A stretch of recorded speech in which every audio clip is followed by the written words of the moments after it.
It's Saturday night. Alec Baldwin now holds the record for hosting SNL the most times, and if there's anyone out there who should have Schweddy Balls, it's the Republican Party.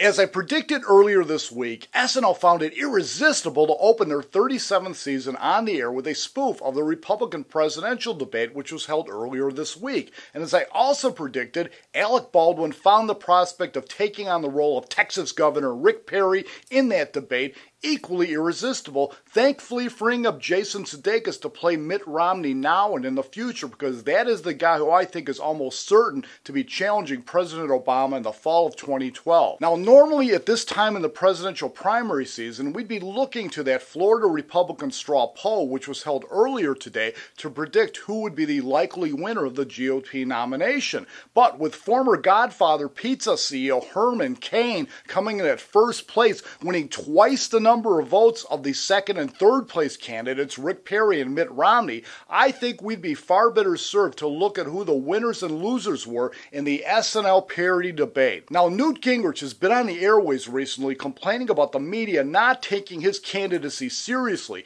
but SNL nailed him to the wall when they had him ejecting himself from the debate because he wasn't taking his own candidacy seriously either, which went double for Ron Paul, who was heading off into retirement espousing principles so out of touch with mainstream America that they're almost beyond parodying. And as for Michelle Bachmann, she's just crazy. Herman Cain is a pizza guy who's black, Rick Santorum is scared and scary, and poor John Huntsman is only distinguishable from Mitt Romney because he lived in China for 2 years working for Obama. But the biggest surprise of the night came for me in Alec Baldwin's portrayal of Rick Perry, a guy who's desperately trying to stand tall with his feet planted firmly on the ground, except for the fact that he's continuously putting one of those feet in his mouth. Now, Baldwin played Perry in a very understated manner, simply quoting back the weird dichotomy of political stances Perry's taken, some of which conservatives love,